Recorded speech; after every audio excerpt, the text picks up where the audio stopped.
Vandeham Shri Guru Sri Jutta Padakamalam Shri Guru Vaishnavam Shri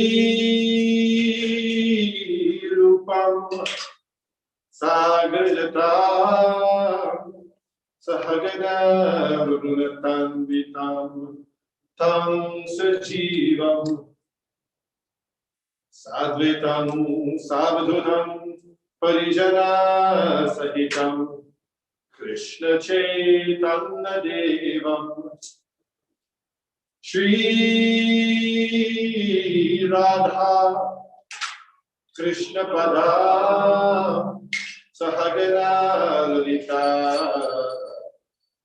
Vivishakrantitam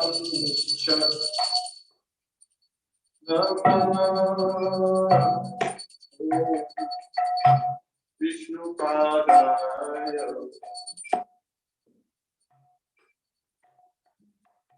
Krishna Prestaya Bhute Srimate Bhakti Vedanta Amen Nityanamine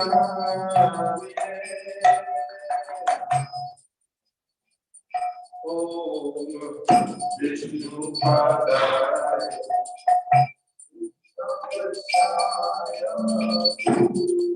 Hare Srimate Bhakti Vedanta Swami Nityanamine Namaste Saraswati Devi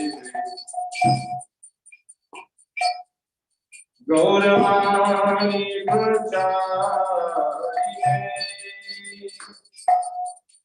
Nirvishesha Shunyavadi Paschatya Deshatari Namaste Saraswati Gauravani Pracharine Nirvishesha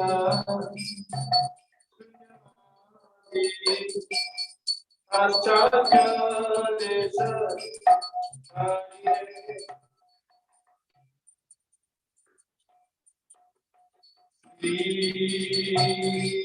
Krishna Chaitanya Nityananda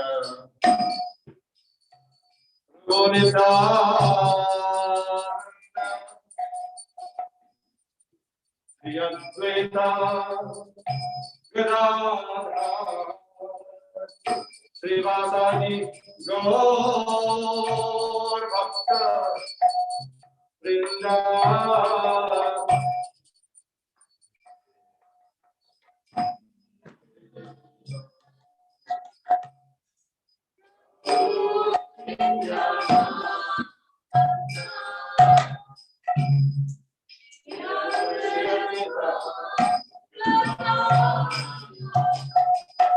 Srivasadi Gaur Bhakta Vrinda Shri Krishna Chaitanya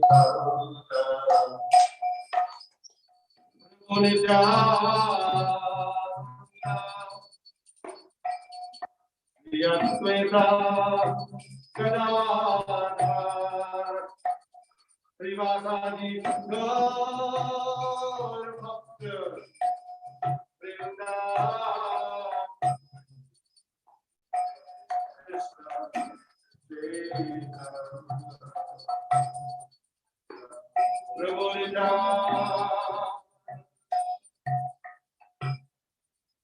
Yadvaita Gadadhar Srivasadi Gaur Bhakta Vrinda Shri Krishna Chaitanya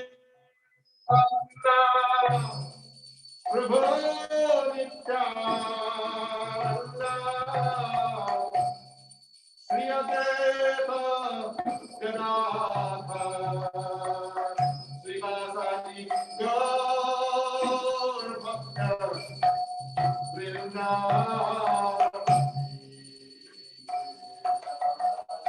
Chaitanya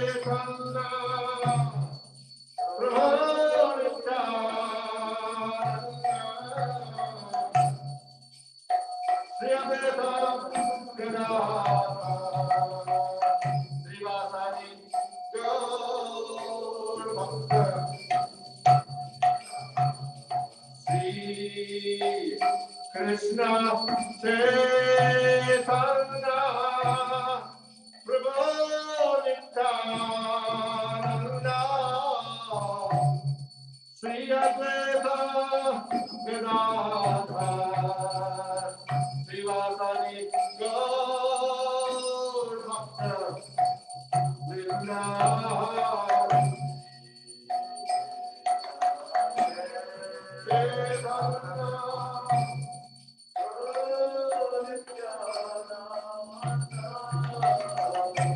Shri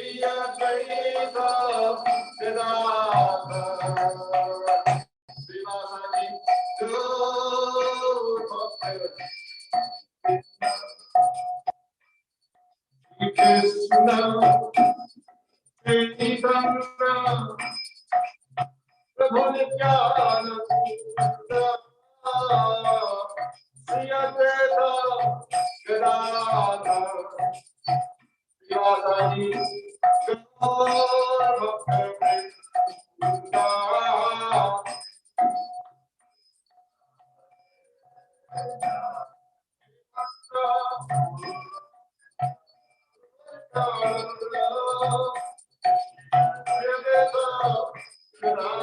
Shri Advaita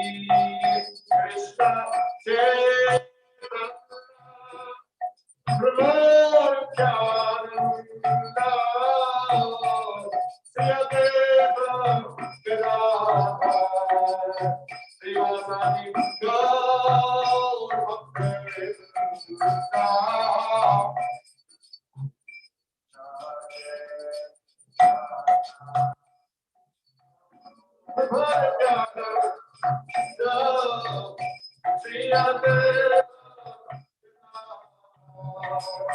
Srivasadi Gaur Bhakta Krishna Chaitanya Prabhu Nityananda Shri Advaita Gadadhar Srivasadi Gaur Bhakta Vrinda Krishna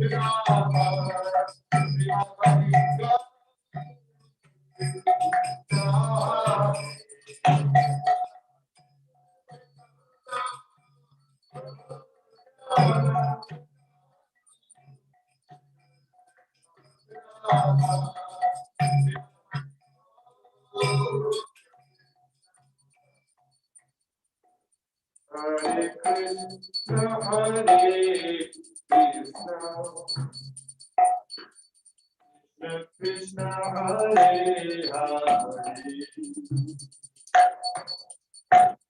Hare Krishna, Krishna Hare Hare, Ram Hare Ram, Ram Ram Hare Hare, Krishna Hare Krishna, Krishna Hare Hare, Hare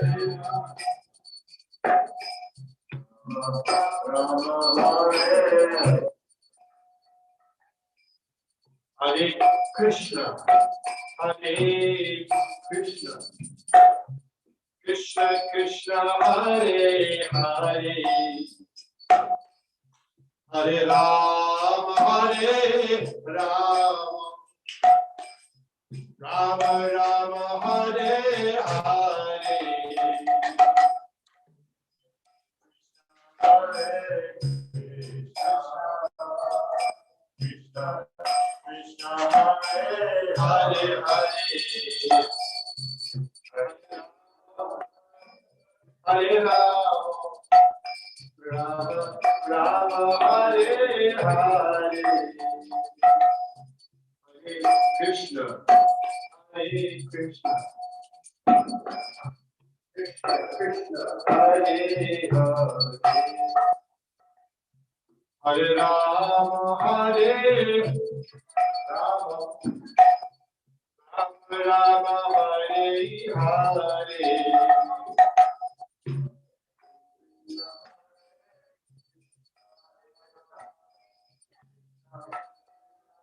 Hare Hare, Hare Rama, Hare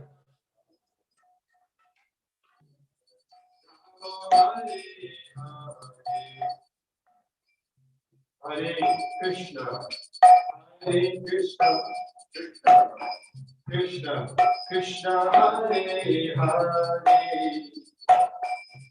Hare Rama, Hare Rama, Rama Rama, Hare Hare,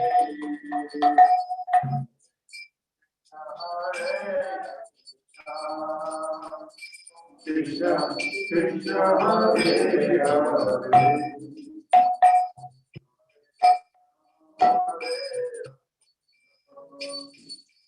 Rama Rama, Hare Hare, Hare Krishna, Hare Krishna,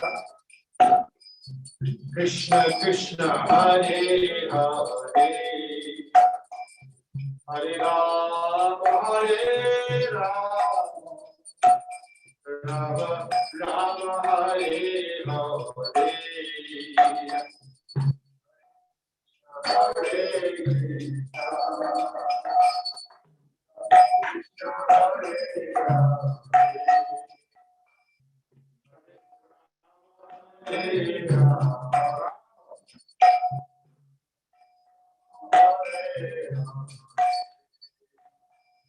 Hare Krishna, Hare Krishna,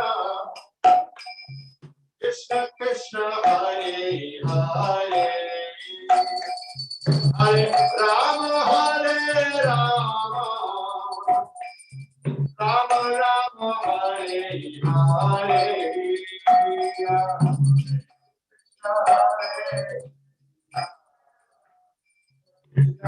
Krishna Hare Hare, Hare Hare Rama,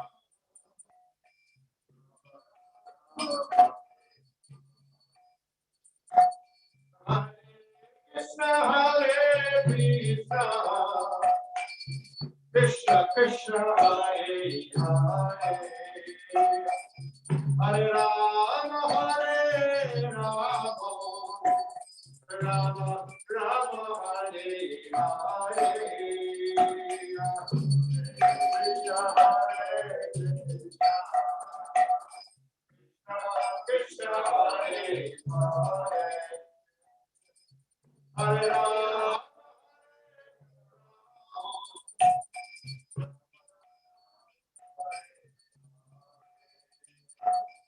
Hare Krishna, Krishna Hare Hare, Hare Rama, Rama Rama, Hare Hare, Krishna Hare Krishna, Krishna Krishna Hare Hare, Rama Hare Rama, Rama Hare, Hare Krishna, Krishna Krishna, Hare Hare, Hare Rama, Rama Rama, Hare Hare, Hare Krishna,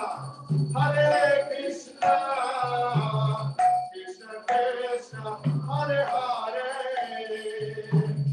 Hare Rama, Rama Rama, Hare Hare, Hare Krishna, Krishna Krishna, Hare Hare, Hare Rama, Rama Rama, Hare Hare.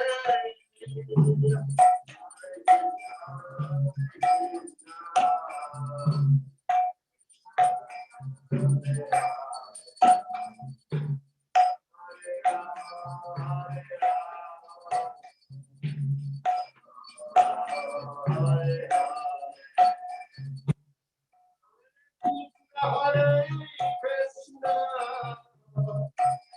Krishna Krishna, Hare Hare, Hare Rama, Rama Rama, Hare Hare,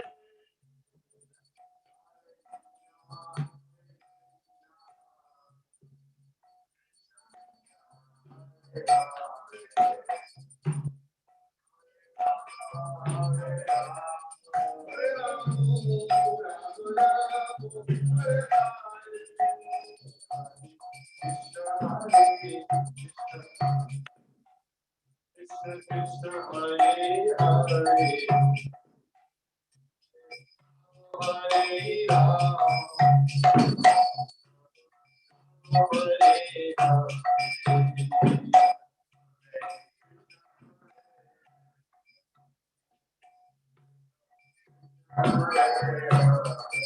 Krishna Hare Hare,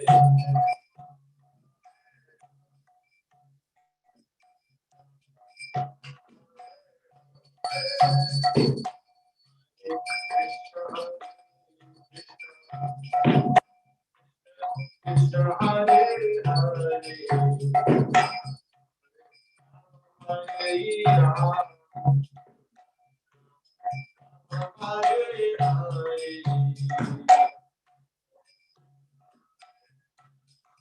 Krishna.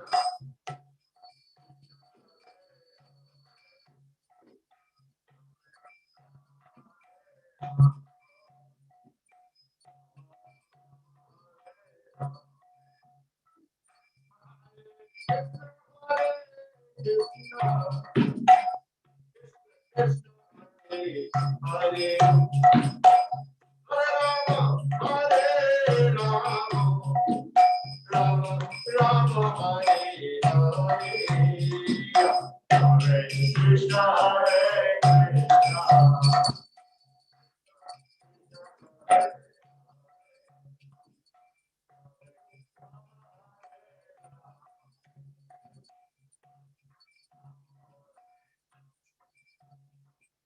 Hare Krishna, Hare Krishna, Krishna Hare Hare, Hare Rama, Hare Rama, Rama Rama, Hare Hare,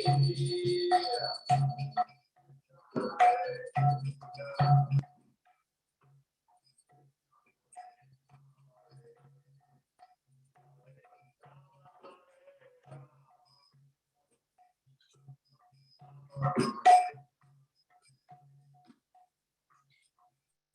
Krishna, Hare Krishna, Krishna Krishna, Hare Hare, Hare Rama, Hare Rama, Rama Rama, Hare Hare, Hare Krishna, Hare Krishna, Hare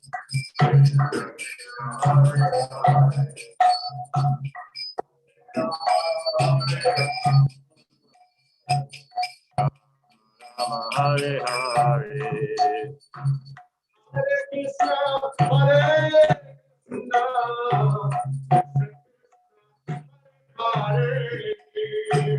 Hare Rama, Hare Rama, Rama Rama, Hare Hare, Hare Krishna, Hare Krishna, Krishna Krishna, Hare Hare, Hare Rama.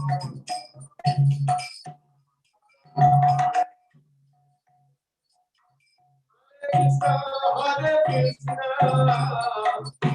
Krishna Krishna, Hare Hare,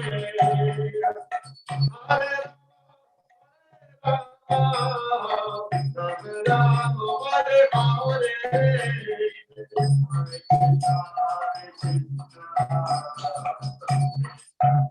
Hare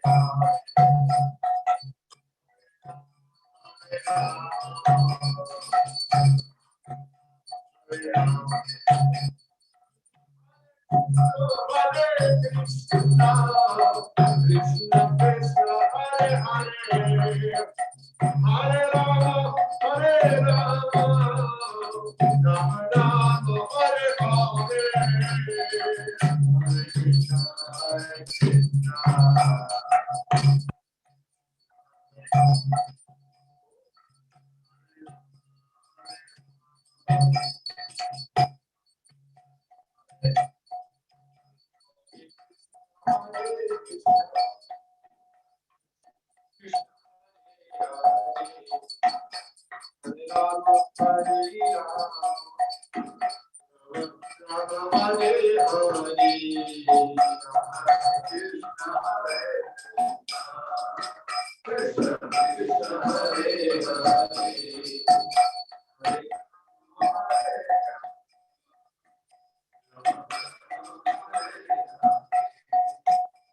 Krishna, Hare Krishna, Krishna Hare Hare, Hare Rama, Hare Rama, Rama Rama, Hare Hare, Hare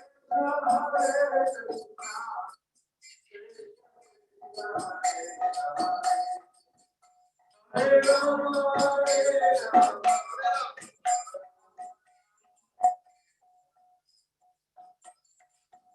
Hare Krishna, Krishna Krishna, Hare Hare, Hare Rama, Hare Rama,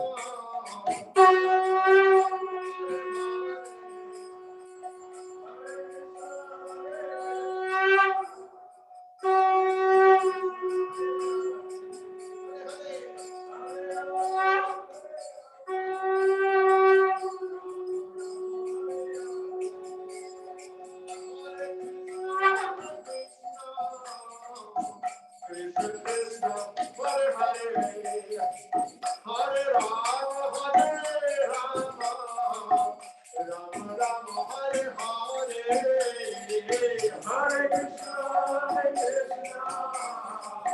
Krishna Krishna, Hare Hare, Hare Rama, Hare Rama, Rama Rama, Hare Hare. Jai Om Vishnupad Paramahamsa Parivrajak Acharya Ashtotara Shatashi Srimad Divine Grace Desi Bhakti Vedanta Swami Maharaj Prabhupada ki jai. Jai. Ananta Koti Vaishnav Vrinda ki jai. Jai. This God founder Acharya Srila Prabhupada ki jai. Jai. Naam Acharya Srila Haridas Thakur ki jai. Jai. Prem se kaho Shri Krishna Chaitanya Prabhu Nityananda Shri Advaita Gadadhar Shivasadi Gaur Bhaktivinoda ki jai. Jai. Shri Shri Radha Krishna Gopal Gopina Shyakun Radha Kun Giri Govardhan ki jai. Jai. Vrindavan Dham ki jai. Jai. Navadvip Mayapur Dham ki jai. Jai. Ganga Mai ki jai. Jai. Jamuna Mai ki jai. Jai. Tulsi Devi ki jai. Jai. Bhakti Devi ki jai. Jai. Shama Beta Bhakta Vrinda ki jai. Jai. Gaur Premanande. Hari Hari Bol. All glories to the assembled devotees. Hare Krishna. All glories to the assembled devotees. Hare Krishna. All glories to the assembled devotees. Hare Krishna. All glory to Shri Shri Guru and Shri Gauranga. Hari Hari Bol.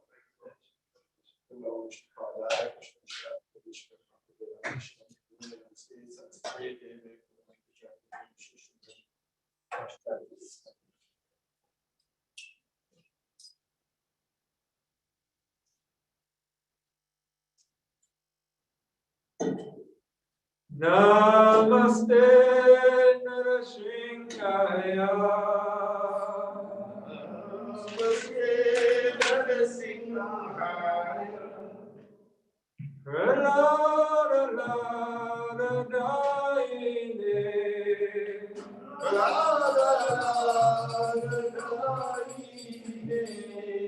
Hiranyakashipo Rakshaha.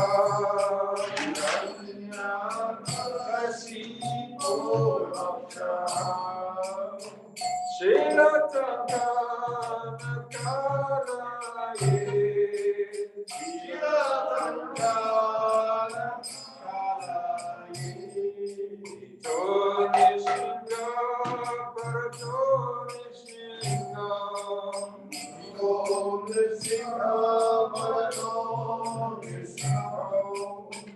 Yato yato yamitato nishingo. Yato yato yamitato nishingo. Mahir nishingo, ridaye nishingo. Mahir nishingo, ridaye nishingo. Rasindhamadim sharanam prapadim. Sharanam prapadim. Tavakkara kamalamare naka adbhuta srinam. Lalita hiranyakashipu tanubhinam.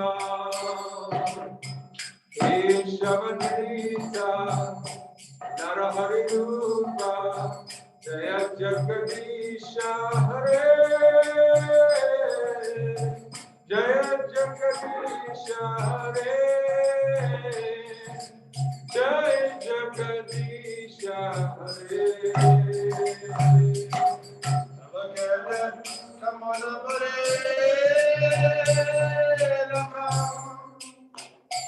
Adbhuta Singha Dalita Hiranyakashipu Tanupinga Keshavanita Narahari Rupa Jagadisha Hare. Jai Jagadisha Hare. Jai Jagadisha Hare.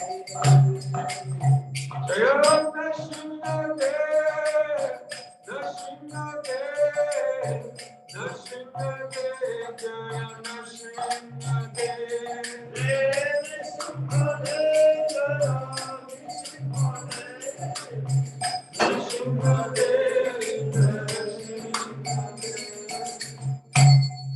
Nrsimhade Bhagavan ki, Bhakta Prahlad Maharaj ki, Gaur Premanande.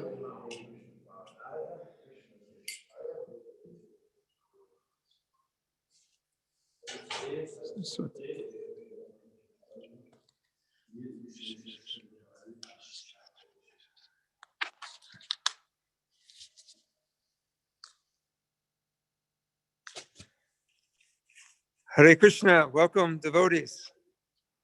Thank you all for joining us for our Sunday feast program. Everyone that is joining us both virtually on Zoom as well as our YouTube channel. It's a very beautiful Sunday afternoon here in Philadelphia. The first semblance of spring, it looks like, after weeks and weeks of cold and snowy weather. We have with us tonight, we have His Grace Balabhadra Prabhu, who will be speaking to us in just a few minutes on the Bhagavad-Gita. We've been doing this course on the Bhagavad-Gita, a series of presentations, thematic presentations on the Bhagavad-Gita for about 2 months now. And tonight we will learn a little bit about how to detach ourselves from our material activities. Balabhadra Prabhu, who is with us, is our temple president here at ISKCON Philadelphia. And he also serves as the president of the Vedic Friends Association. I'm very happy to have him with us tonight. And before you begin, Balabhadra Prabhu, we're going to take everybody around for a virtual darshan. Jai. Prabhupada and the deities. Wonderful.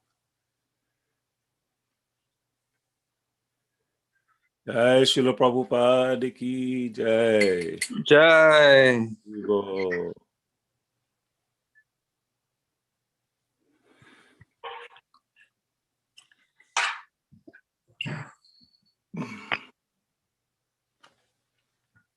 Parama Karuna Shishi Gaur Nitai ki. Jai Shishi Gaur Nitai ki jai.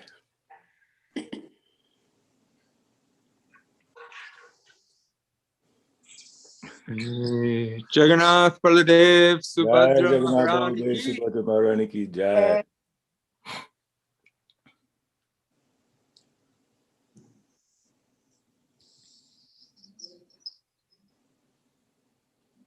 The most beautiful Lordship Shishi Radha Sharad Bihari ki. Jai Shishi Radha Sharad Bihari ki jai.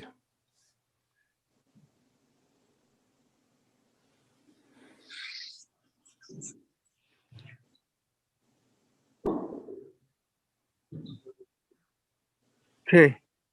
Thank you, Balabhadra Prabhu. Hari Bol. You can begin whenever you like. Okay. Can you hear me okay? Yes. Hari Bol, Gunjabali.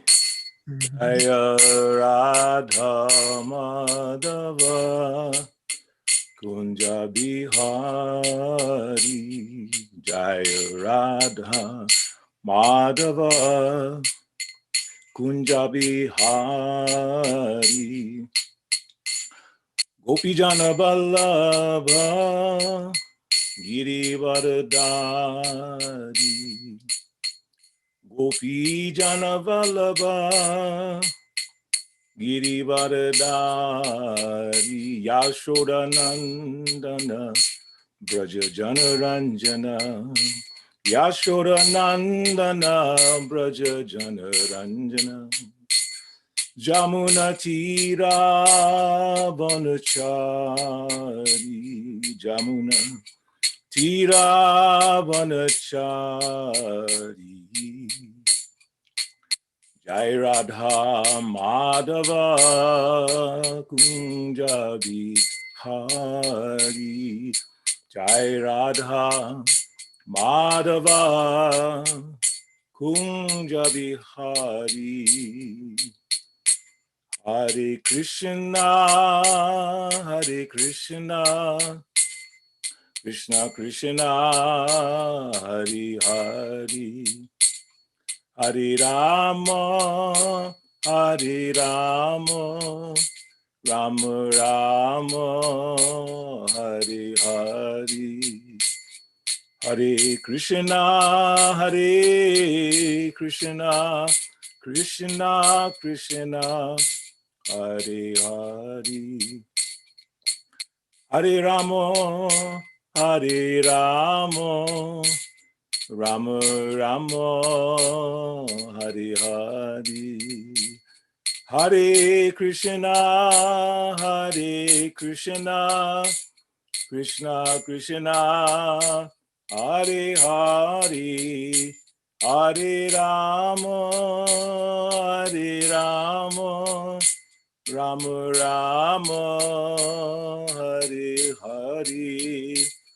Jaya Prabhupada, Jaya Prabhupada, Jaya Prabhupada, Srila Prabhupada. Haribo, Haribo, Haribo, Haribo. Jayam Vishnupad Paramahamsa Paribrajakacarya Stutara Satashi Shimad, His Divine Grace A.C. Bhaktivedanta Swami Srila Prabhupada Ki Jai. Jai Nityalila Pravishtam Vishnupad Paramahamsa Paribrajakacarya Stutara Satashi Shimad, His Divine Grace Srila Bhaktisiddhanta Saraswati Goswami Prabhupada Ki Jai. Ananta Koti Vaishnava Vrinda Ki Jai, Namacharya Haridas Thakur Ki Jai. Prem Se Gaho Shri Krishna Chaitanya Prabhu Nityananda Sri Advaita Gadadhar Shivasari Gaho Bhaktivinoda Ki Jai. Shri Radha Krishna Gopinath Shan Makun Radha Kun Giri Govardhan Ki Jai. Vrindavan Dham Ki Jai, Navadip Dham Ki Jai, Mayapur Dham Ki Jai, Jagannath Puri Neelachala Dham Ki Jai, Jagannath Baladev Subhadra Maharani Ki Jai. Shri Gaur Nitai Ki Jai, Shri Radha Sarad Bihari Ki Jai, Shri Radha Madan Mohan Ki Jai, Bhakti Devi Tulsi Devi Ki, Jamuna Maya Ganga Maya Ki, Samveda Bhaktivinoda Ki, Harinam Sankirtan Ki, Sankirtan Jagna Ki, Transcendental Book Distribution Ki, Go Premanandi Hari Hari Bol. All glories to the assembled devotees. All glories to the assembled devotees. All glories to the assembled devotees. All glories to Shri Guru Shri Gauranga. Srila Prabhupada Ki Jai.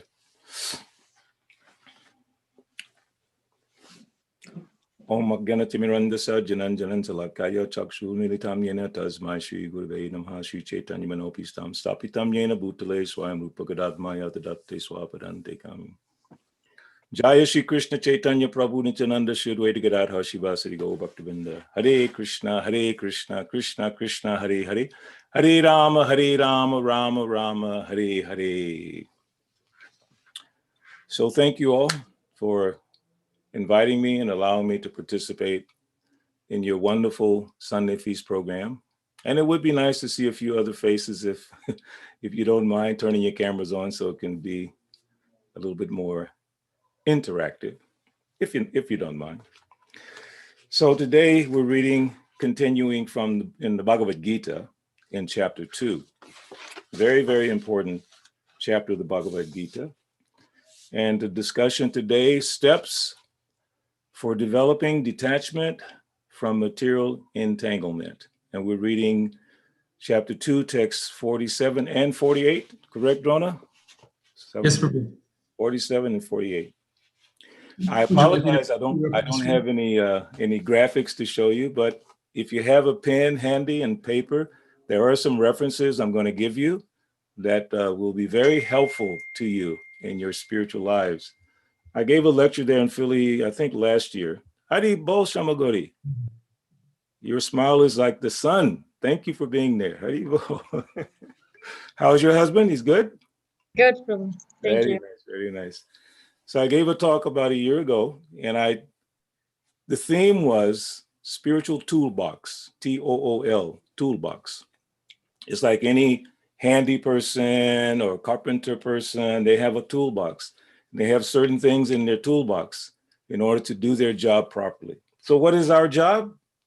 Our job is to become Krishna conscious. And to become Krishna conscious, we have to get free from these attachments. It's impossible, very difficult, if not impossible, to become truly Krishna conscious with too many things hanging on. And we need to have the right tools in our mind, easy access to deal with those things. It's a nice topic, detachment from material entanglement, because that's what's holding us back. We want to make progress in spiritual life. So we'll talk about that this evening. And at the end of my discussion, toward the end, I'm going to give you a segment of the Srimad Bhagavatam, and this is your assignment, to offline study these particular verses in the Srimad Bhagavatam. And I'm going to read through them, not to Sanskrit, just to English, because they're so amazing. And they really encapsulate the whole process of becoming detached from material entanglement, which is our meditation for the day. That is the thing that's holding us back. There is before I begin, just to give a little vision of this, I saw a drama once in Atlanta at our temple. I don't know exactly if the temple president wrote the drama, but it was a really interesting drama to illustrate this point. So we want to get this in our mind. So the story is, as the drama portrayed, there was a sadhu, yogi, acharya, and he had one student. So he's trying to explain this point about detachment. And the student was a little not getting it exactly.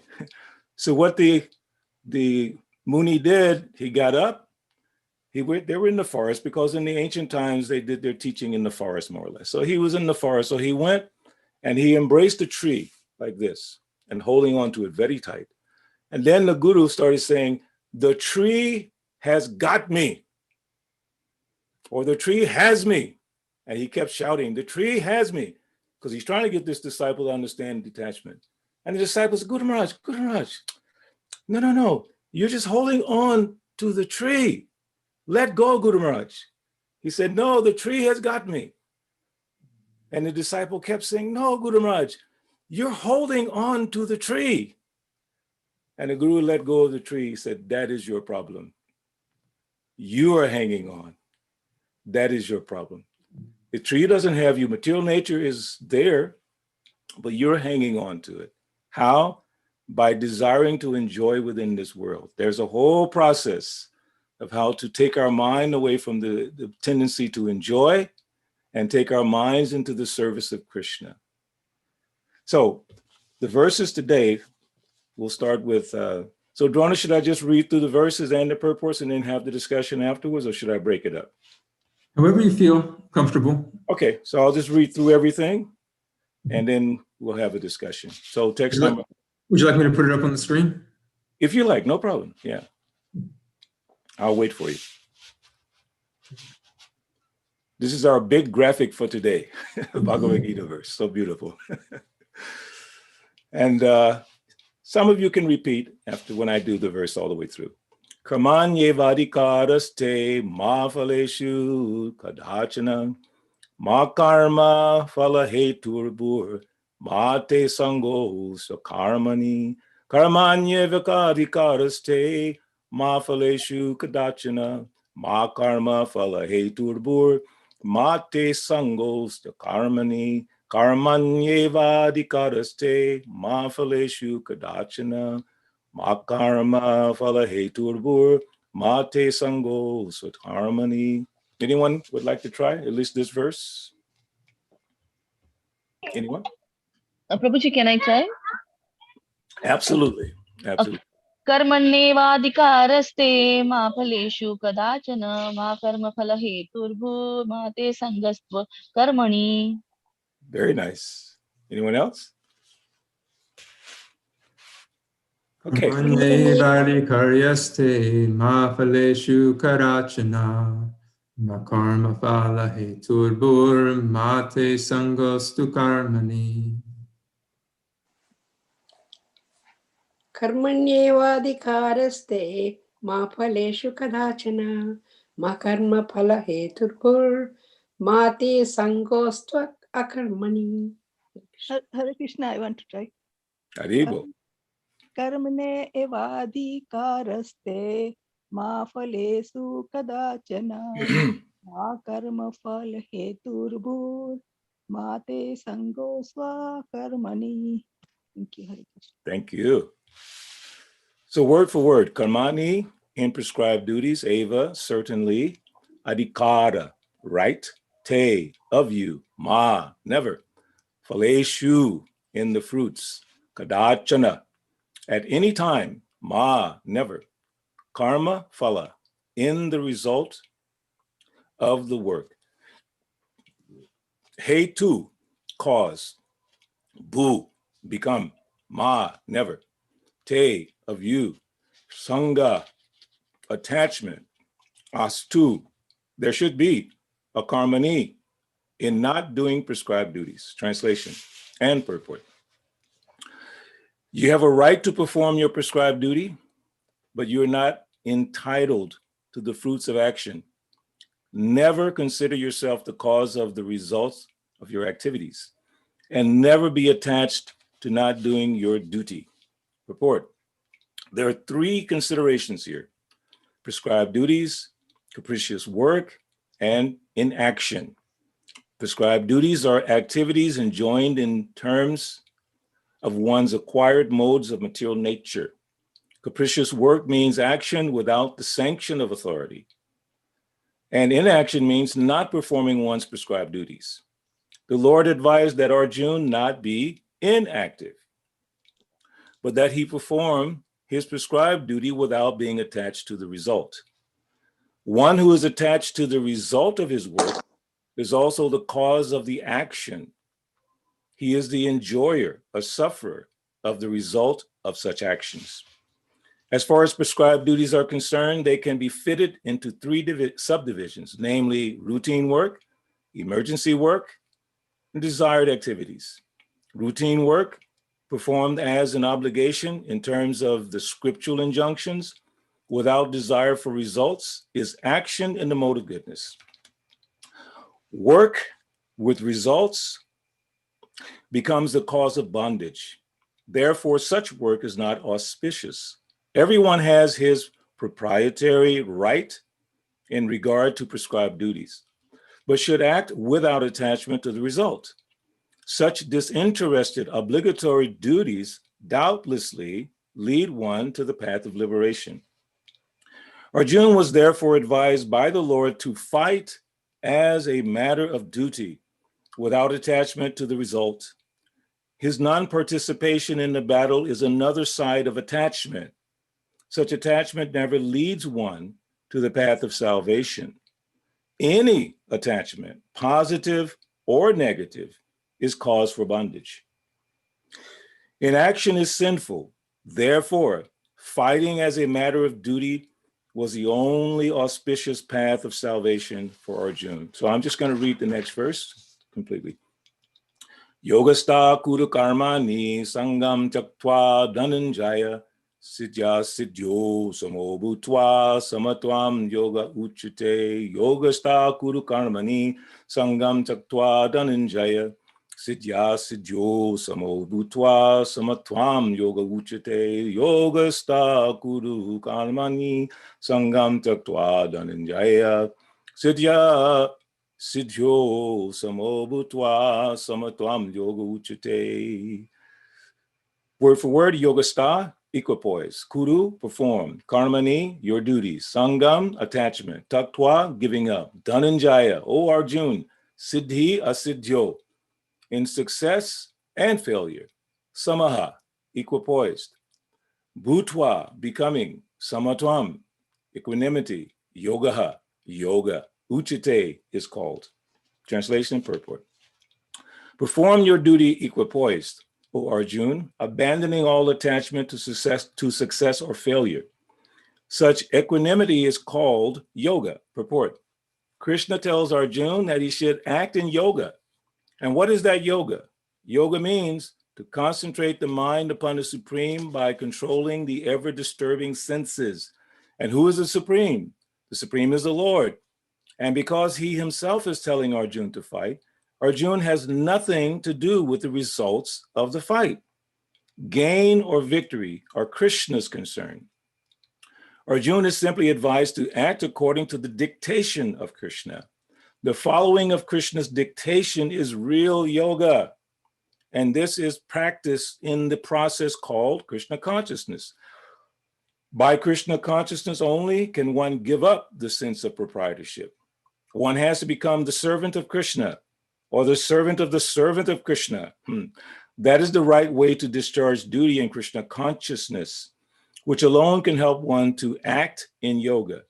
Arjuna is a Kshatriya, and as such, he is participating in the Varnashram Dharma institution.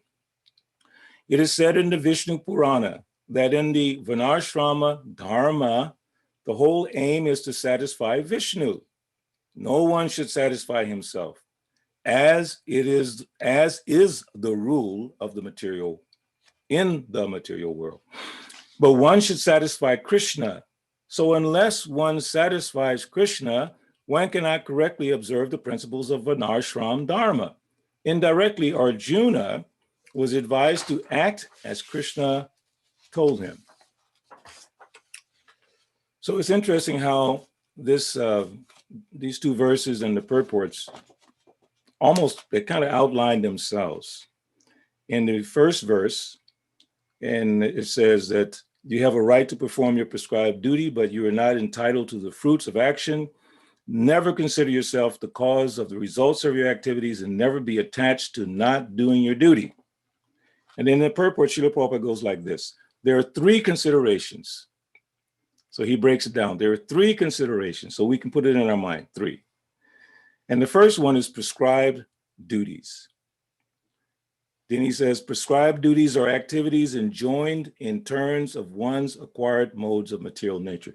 So I'll give you a little bit of a heads up. Probably at the end of this whole series, there will be some questions. I think Vishnu Gadal and Drona are working out some different questions. These might be your three. So keep that in mind, okay? From this purport. The question is, what is prescribed duties? The answer is prescribed duties are. It's very clear. I love the way Srila Prabhupada breaks down this prescribed duties, and they are this: activities enjoined in terms of one's acquired modes of material nature. Today, we were having a Bhagavad-Gita study group here in Atlanta, and in the 16th chapter, verse 4, 5, 6, like that, it's talking about prescribed duties. And we were stuck on this one point because it said to the effect that if one performs his prescribed duty, it is transcendental. And one Mataji was like, how do we understand this? So we were discussing how, if someone's doing his prescribed duty, but is not Krishna conscious, is that transcendental? Because it said Kshatriya. So we looked back at the word Kshatriya, and we looked in the 18th chapter of the qualities of a Kshatriya, 18, but I forget the number.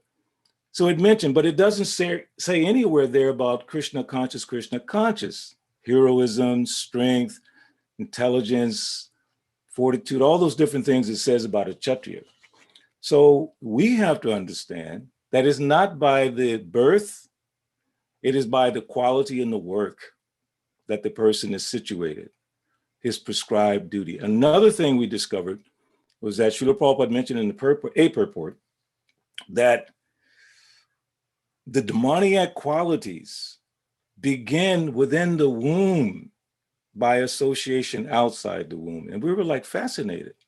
This is interesting because we know the story of Prahlad Maharaj, that he stayed in the womb of his mother for 125 years. Well, let me back up. The question is, how long did he stay in the womb of his mother?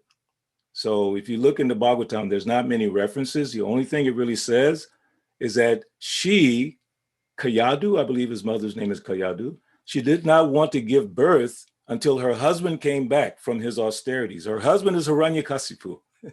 So he's performing austerity for 125 years of the demigods. Now, does that mean Prahlad stayed in the womb for 125 years of the demigods? That's the only reference I could see. But the point was, in the womb, he heard the glories of Srimad Bhagavatam from Narada Muni. So when Prabhupada mentioned that this demoniac tendencies begin in the womb and then they manifest as one grows up, it's very clear to understand that. Very, very clear to understand. So the qualities of the person, actually they begin even within the womb, they begin to develop.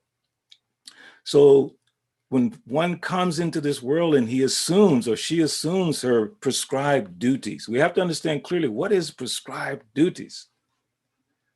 Generally speaking, in reference to scripture, not just, well, I like doing this and I'm just going to do that, whatever that might be. But it has to have some reference, some point of reference in scripture.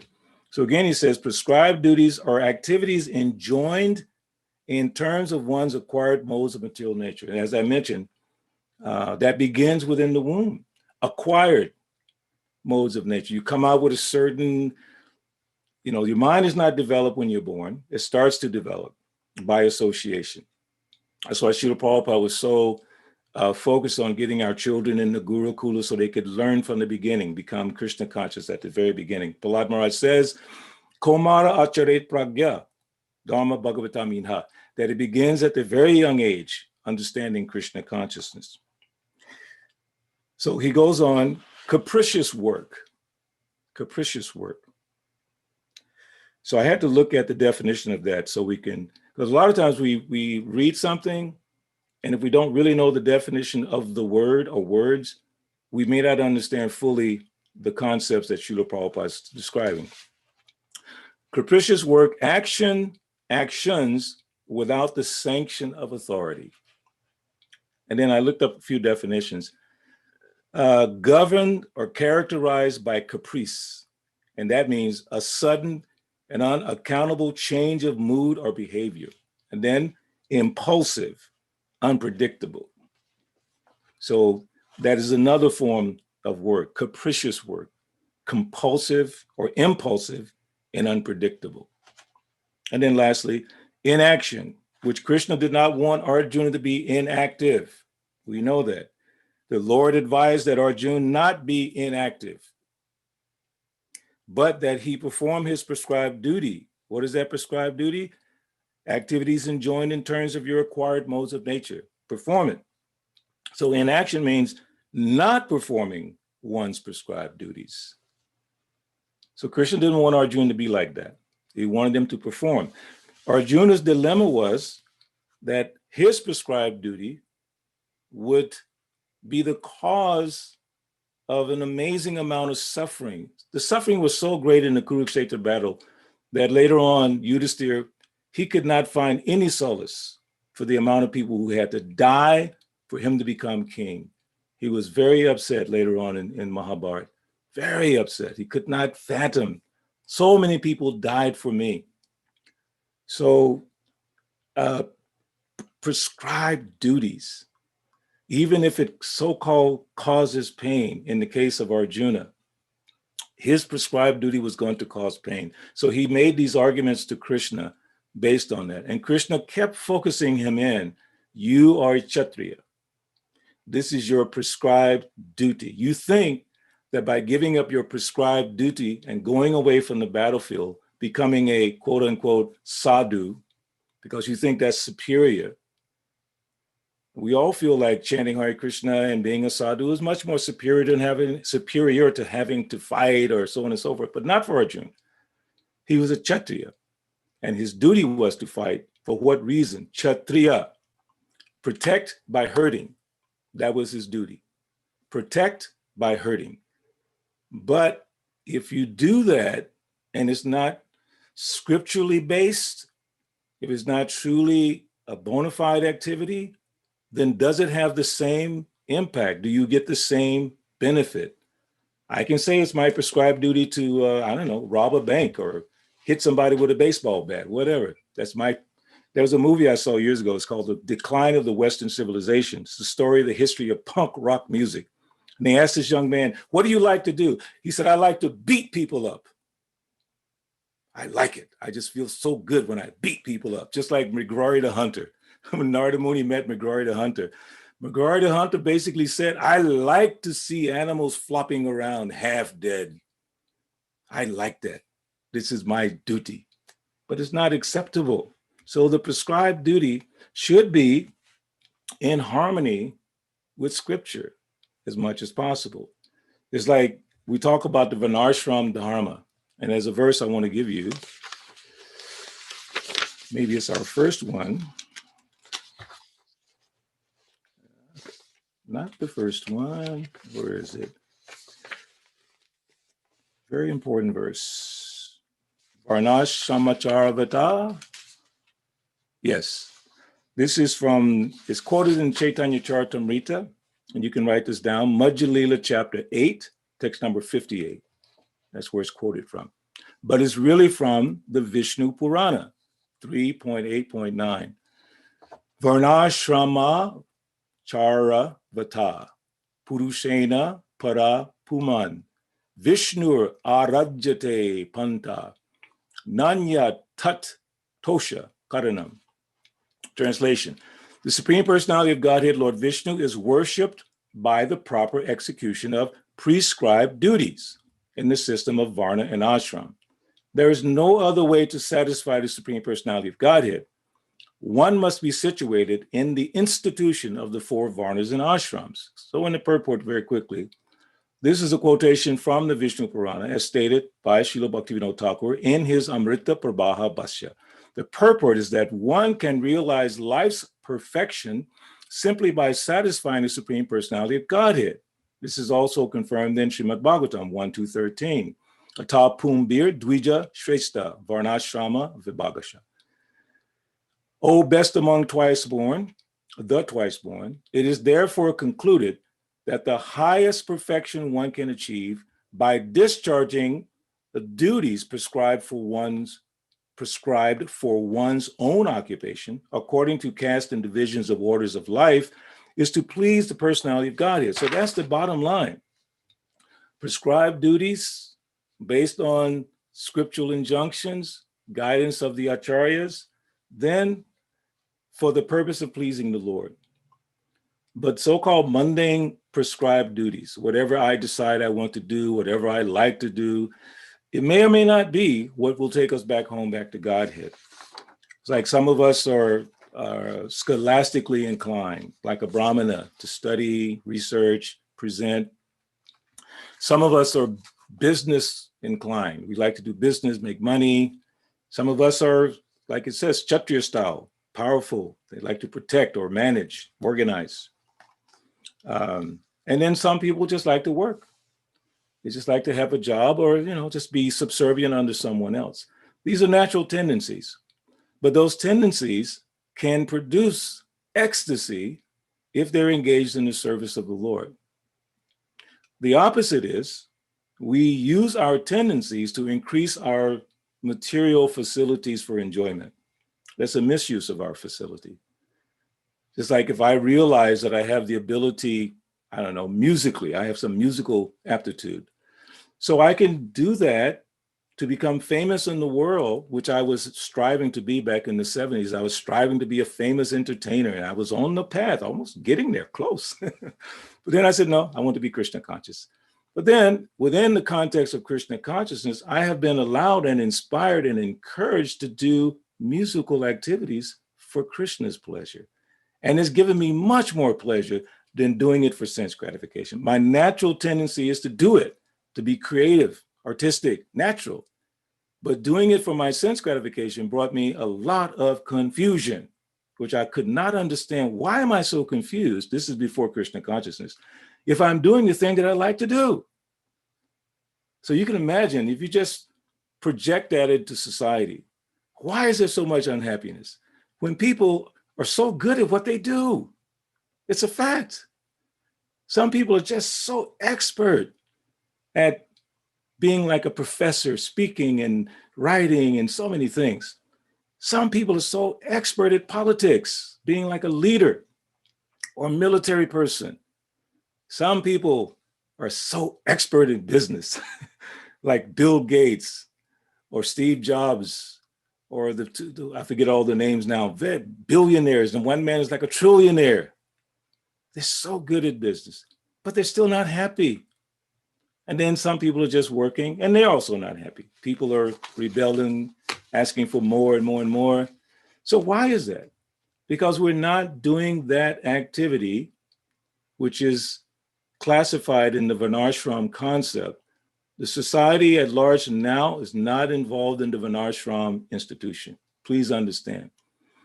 They have tendencies which parallel to the Varnashram concept. Krishna created Varnashram. Who knows that verse in Bhagavad-Gita where Krishna says, I have created these divisions? Who knows the verse? Chatur varnyam maya sristam guna karma vibhagasaha. He said, I have created the 4, chatur, 4. These 4 divisions were created by me. I'm the one that created this. So we see it everywhere in society. Those tendencies are there, but they're not necessarily connected to Krishna. So that verse is telling us that the Varnashram, Supreme Personality of Godhead, Lord Vishnu, is worshipped by the proper execution of prescribed duties in the system of Varna and Ashrama. So it has to be within that system. Otherwise, we see what's going on in the world. People are frustrated. And they don't know why they're frustrated. The reason they're frustrated because they're trying to engage their tendencies, which is fine. You have a right, as the verse is saying, you have a right to perform your prescribed duty, but you don't have a right to the results. So the frustration is due to you misusing the results of what the Lord has allowed you to accumulate. And when you change that dynamic and you start to engage those things in the service of the Lord under the guidance of a bona fide teacher, spiritual master, devotee of the Lord. Just like it says in the beginning of Bhagavad-Gita, Srila Prabhupada mentions in the first purport, one should study Bhagavad-Gita with the help of a devotee, with no personally motivated interpretations, with the help of a devotee, so you can understand. So we're getting to this part. This is just the second chapter. We're just beginning, the tip of the iceberg. And he's already giving us the key to find true happiness in the second chapter. I mean, you've already read about you're not the body, starting with Dehi no Sminyata Dehe and going all the way to verse, I think, 2:21 or 22, explaining about the glories of the soul. Now he's talking about, because the second chapter is called the contents of the Gita summarized. The whole Bhagavad Gita is summarized in this second chapter. So he's teaching us, telling us how to take our natural tendencies and let them be sources of happiness for us instead of sources of frustration, which is the case for most people in the world. I'm simplifying it, but it's a fact. The unhappiness is due to forgetting our relationship with God. Whether you're ISKCON or Jain or Christian or Buddhist or Jew, it doesn't matter. Doesn't matter which group you connect yourself with. If within the context of that group, you don't offer everything for the satisfaction of the Lord, you will not be happy. And the tendency amongst people, when they feel this unhappiness, is to blame somebody, blame another person, blame your husband, blame your wife, blame your children, blame your boss, blaming everyone. But the blame falls on us, as Srila Prabhupada so nicely explains in so many places, but especially in the 12th chapter of Bhagavad Gita. He explains how whatever happens in our life is due to our own past karma. That's it. And whatever is happening to us has been minimized.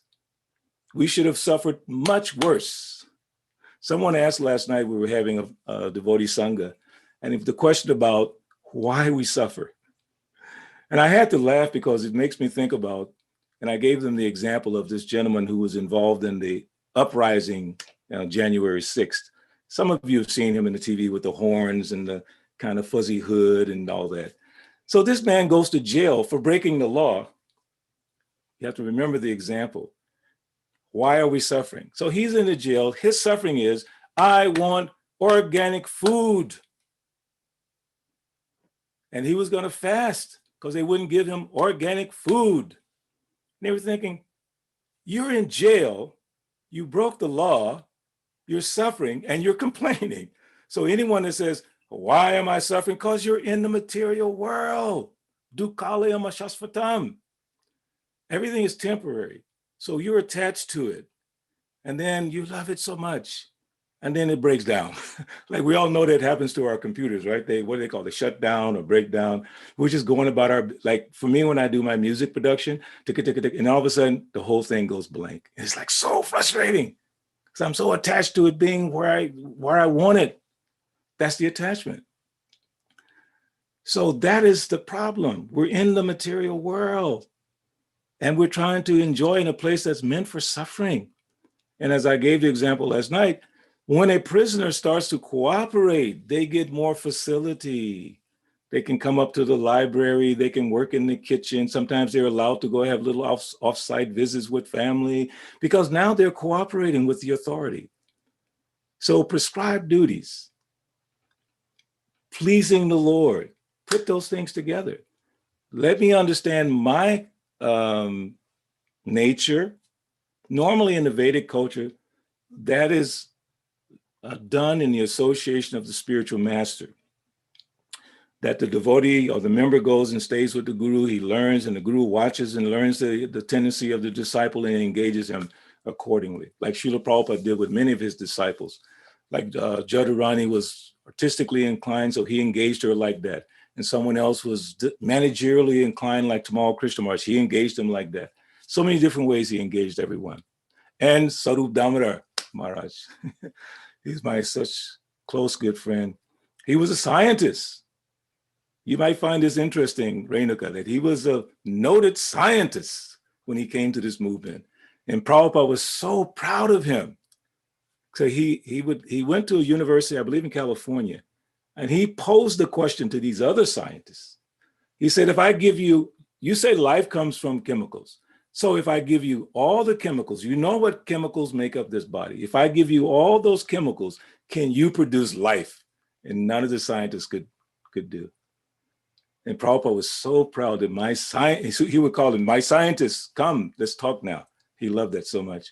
So all these amazing abilities that we all have because we're spirit soul. The spirit soul is more powerful than the sun. I believe it says 10,000 times more powerful. But we're stuck in this understanding of trying to enjoy separately from Krishna. As we realize our abilities and our skills and our intelligence, and then we start to think, I am the doer. You have a right to perform your prescribed duty, but you don't have a right to the result because everything belongs to Krishna. So what is it? Prakriti kriyamanani gunai karmani sarvasaha ahankara vimudatma kartahamiti manyate. So the bewildered spirit soul thinks himself or herself to be the doer. It just becomes more and more confused. So that's the basis, is that prescribed duties done for the satisfaction of the Lord. And then the other verse, well, then it breaks it down. 3 subdivisions of prescribed duties. So Prabhupada went from 3 again to 3. So he says routine work, emergency work, desired activities. Now I was a little stuck on this word, desired activities. I had to rethink it a little bit and look at the verse, look at the purport. Let me try to understand this. So routine work is performed as an obligation in terms of the scriptural injunctions. It's like now you're doing this routine work of coming together every Sunday, like Vishnu Gadaprabhu is doing routine work of cooking the Sunday feast and organizing. Drone is doing the routine work of trying to help manage the temple. Everyone has some routine work that they do. Especially, what's the most important routine work that we have to do? Who can say? You get a cookie if you answer right. Come on. What's the most important routine work? Routine means regular. Which is the most important? Chant. Thank you. Thank you. Hare Krishna.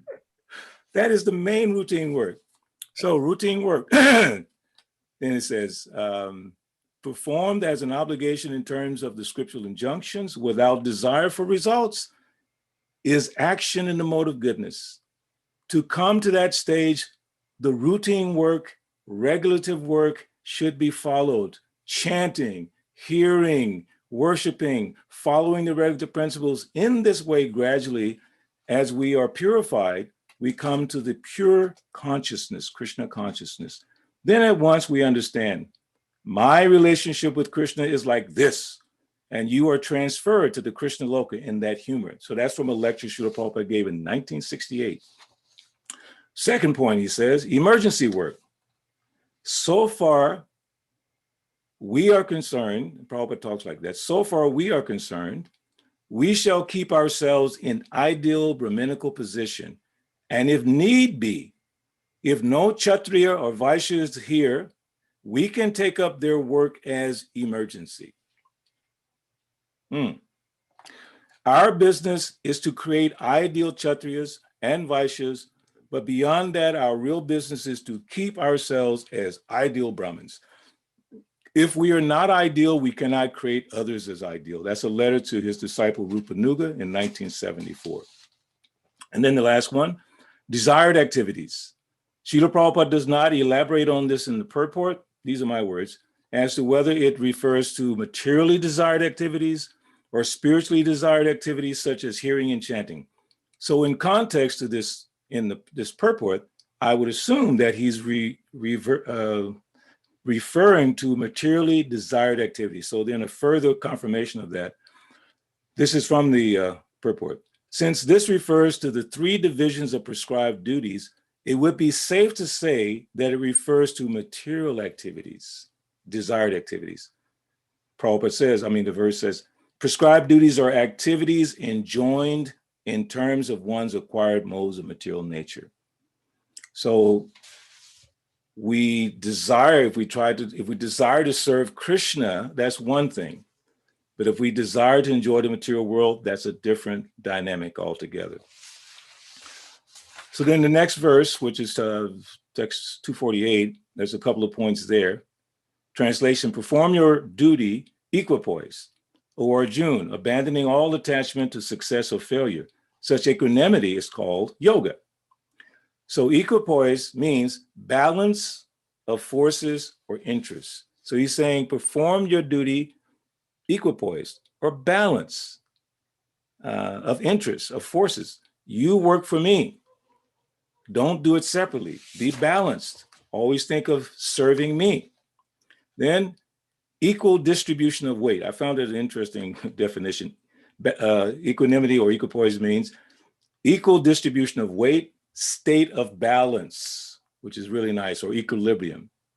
And then equilibrium is another word, a state of rest or balance due to the equal action of opposing forces, equal balance between any powers, influences, etc., equality of effect, mental or emotional balance, equanimity.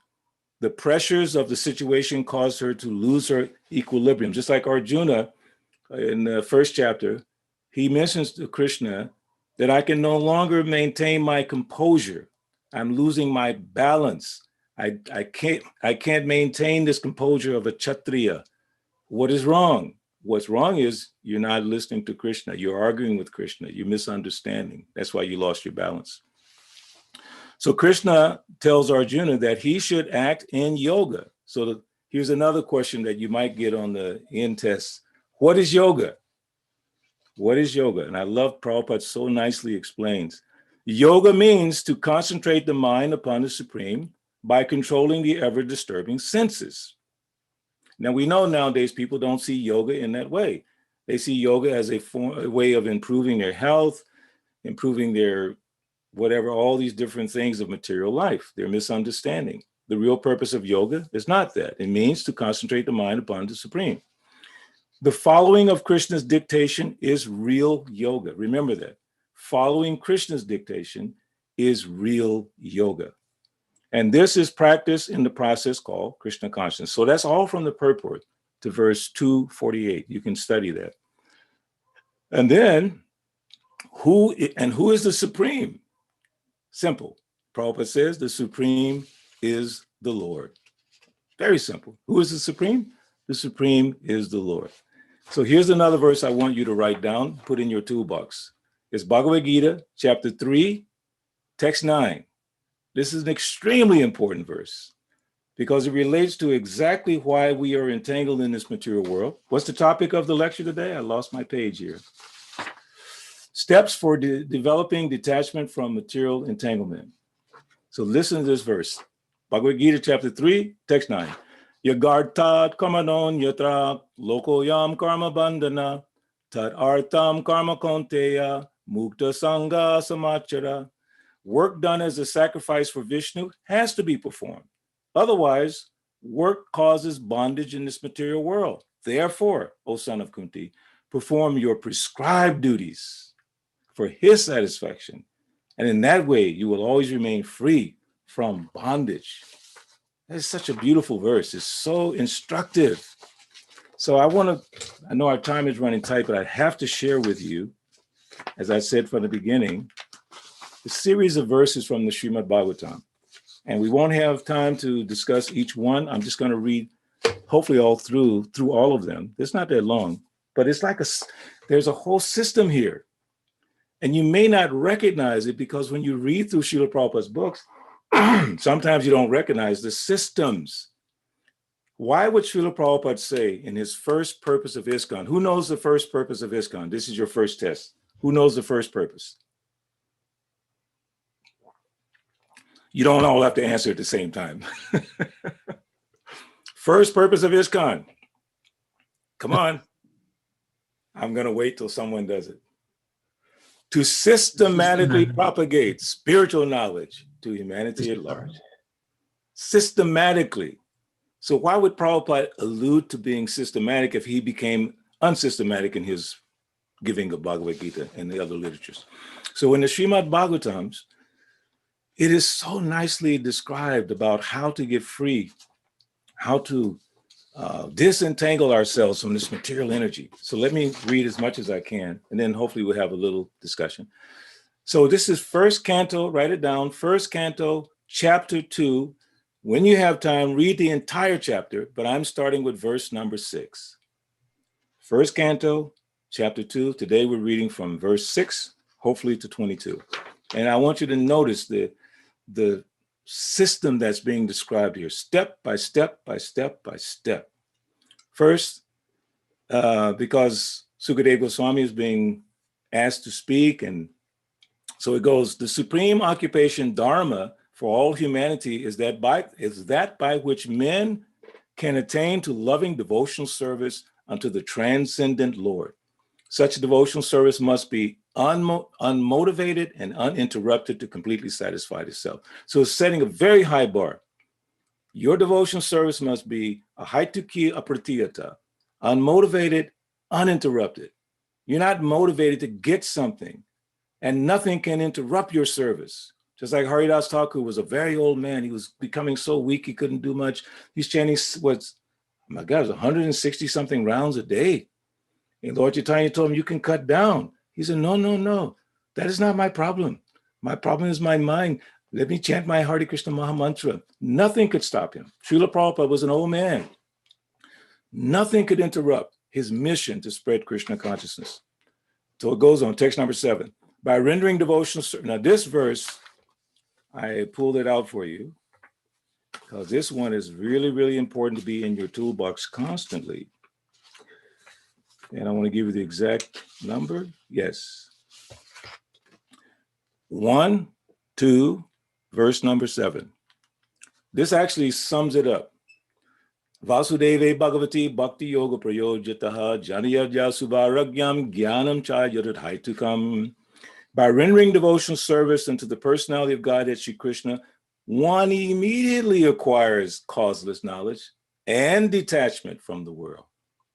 Practically, we don't have to go any further. Just think about it. By rendering devotional service to the personality of Godhead Shri Krishna, one immediately acquires causeless knowledge and detachment. So is that not what we're talking about? Becoming detached from this material, entanglement? I think our time is running short, but let's focus on that one verse. But you're going to study the rest of the verses in the second chapter of the first canto from text 6 to 22. Some of the verses you already know. Nasta prayasa badresu nityam bhagavata sevaya bhagavat utamaso ke bhaktir bhavati naistaki shrinvatam sokata krishna punya shravana kirtana ridyantastoya badrani vidunosi saritsatam. These verses are so impactful, so practical, but this one here is simple. By rendering devotional service. We all know what that means. In your home, in the temple, out on the street, giving Krishna consciousness, cleaning the temple, cooking for Krishna, singing for Krishna, dancing for Krishna, speaking for Krishna, shopping for Krishna. That's all devotional service. And we know there are 9 processes. Shravanam, Kirtanam, Vishnu Smaran. All this is devotional service. So by rendering that service, how complicated can it be? Just learn the services and do it. And then guess what? You can almost sit back for visualize, I don't have to do anything but serve Krishna and everything else will come. I want to be detached. It's causing me so many pains. But if I serve Krishna, he gives me detachment. And I want to be knowledgeable about Krishna consciousness. Krishna gives you knowledge. Dadami buddhi yogam tam. How does he give it? Tesam satata yuktanam. Bhajitam priti. Bhajitam priti. Never forget that. Bhajitam priti. Service with love, loving service, not begrudging service. Not because Drona is getting on my case, he's pushing me to do this and that. I don't like that. No. If you get some service, some opportunity, do it with love. There's so much there in just that one concept. What is that verse? Lord Brahma says, Premanjana churita bhakti vilochanena. when the eyes are cleansed with the salve of love of God. That's what we're hoping for. So our effort to become free from the entanglement in the material world is simplified through the process of devotional service. If we think that we can manipulate material energy to get free from it, just like a prisoner in jail, he's going to manipulate the environment, but he's still in jail and he won't get out. Even if he breaks out, they bring him back. So if we think we can manipulate Maya, we are a fool, number one. Maya is too powerful. She's working on behalf of the Lord, too powerful. But if we just serve Krishna and Prabhupada says, I have created this institution to give everyone a chance to serve Krishna. Please, I'm saying to all of us, let's take advantage of this opportunity that we have to serve Krishna. That is our duty. That is our prescribed duty. That will free us from entanglement. It is guaranteed. So I'll stop there. I don't know if we have time for questions, Drona, but. Thank you, Balabaji Prabhu. It's very wonderful to hear from you. You went through very, very carefully through this topic. I'm sure there's some questions that we have in the audience. I have one, but I'll withhold mine. What the audience has to the end. Okay, Mother Renika, please go ahead. I let you go first. No, go ahead. I'll go last. Take my spot. The thing is, we don't have time to do this back and forth. Good night. Okay. There we go. Thank you, Prabhu.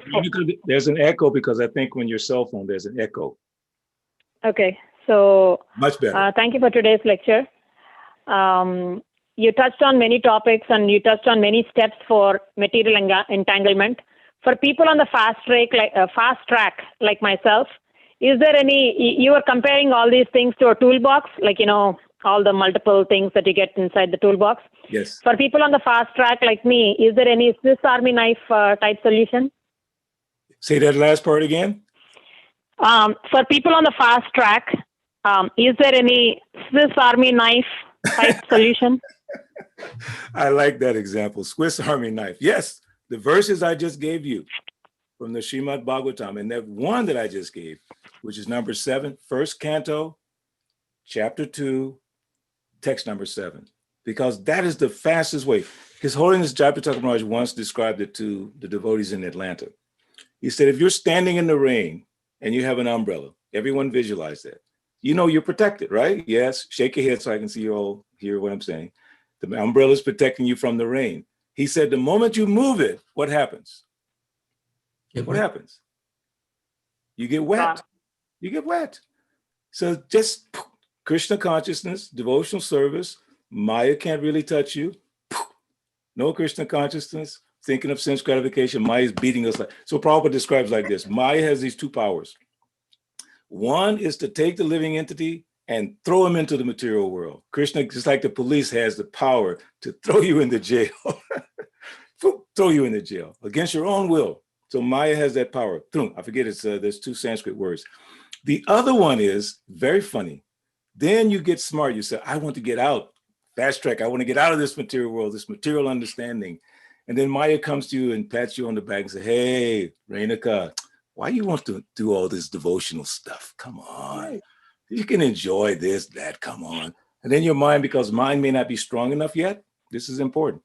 The mind may not be strong enough yet, not enough association, not enough hearing and chanting purification. Then you start thinking, well, I don't know about this Krishna consciousness. It's a little rough. The practical example is myself. When I joined the temple in October of 1973, so I love the Sunday feast because the prasadam was really good. During the week, the prasadam was not that good, but the Sunday feast was special. So I would trick myself every week because I lived in the city that I joined, Atlanta, Georgia. My home was like 10 minutes from the temple, 15, 20 minutes. I could go back anytime. So my mind would say, hey, Benny, don't you remember all your buddies at the nightclub and all this sense gravity, all your girlfriends? Come on, man, let's go back. I said, well, maybe, but I'm going to stay for one more Sunday feast. And then the same thing would happen the next week. I'm serious. Hey, Benny, come on. You got your drum set. You got your this, that. You're supposed to go to Chicago, this, that. I said, yeah, but let me stay at least for one more feast. And then it came time for Gaur Purnima. Haribo, Gaur Purnima is coming. So my mind would say, well, I'm going to stay for Gaur Purnima, but then I'll leave. And then 47 years later, I haven't left because I come up with all these reasons and things that I love and enjoy. So when Maya tries to pull me, I have my toolbox. I just pull it out, open it up. That verse I just gave you is one of my most important ones. Vasudeve Bhagavati Bhakti Yoga Prayojataha Janayat Jasubhaidagyam Gyanam Chayaradhaitikam. It takes all the work off me. I am too weak. It takes this is your Swiss Army knife. It takes all the work off you. It puts it on Krishna. Krishna says, I will give you the knowledge. I'll give you the detachment. Just find a way to serve me. And we can find so many ways to serve Krishna. Find the way that feels good for you and happy for you. Sometimes you have to do work that is like obligatory, you have to do it. But sometimes you do service that you really enjoy doing. I mean, do you think for 1 second Vishnu Gadad does not enjoy doing kirtan? Yes or no? He loves kirtan. You give him a danga, the whole world shuts down. It's like he's in a different world. So you find another person, like I mentioned, Sarup Damodar. You put him in the scientific. I heard him give a lecture in Dothan, Alabama. To his disciple was a Mataji living there. Her husband was a doctor, well-known doctor in Dothan. He gave a lecture to about 50 doctors in a room. And I happened to be there because I was working with him. And those people were so fascinated with his understanding. He didn't just talk about Krishna. He talked about it in context to science and this. And they were like at the edge of their seat. He was so happy doing that. So that is really the fastest way, is the simplest way. Just keep serving Krishna, but also be patient. Rupa Goswami says, Utsahan Nistayat Daryat. You have to be enthusiastic, which all of you are, but you have to be very patient because we've been in this material world, who knows how long, and how many attachments we have. And they're gradually, and there's another verse in that series I gave you, another verse. Nasta Prayasa Bhadresu, Nityam Bhagavata Seva. By regular attendance in classes on Bhagavatam, like you're all doing, all those things that are disturbing in the heart become gradually destroyed. So I hope that helps. Thank you. Drona? We have another question. Yes. Biplop, Who is that? please go ahead. Dr. Biplop, please go ahead, Prabhu. Take yourself off of mute. Hare Krishna Prabhuji, Dandavat Pranam. Hare Krishna, Prabhu. All glories to Srila Prabhupada. Prabhu, this is Brajesh Govinda Das. Oh, Hare Krishna. Hare Krishna Prabhu. Yeah, I have one question, please, Prabhuji. It's like, we are doing our, Krishna consciousness service. I know this is not really for the, whatever we did. I don't know this. I cannot say like I'm doing the very good one, but we already trying this especially we are doing the 4 regulative principle and also our chanting, our home worshipping, and we are doing the things. But you are, just when you discuss about this today's class, I see the desire. But everyone have Prabhuji the desire, but I don't know, is it like we already see that all our scriptures say that all the things or the Krishna consciousness movement and the services, meaning that we are going to back to Godhead. Then this is also under category falling for the desire, right, Prabhuji, or not? Yeah. Someone asked that question last night. In other words, should I desire to go back to Godhead? Because isn't that a desire?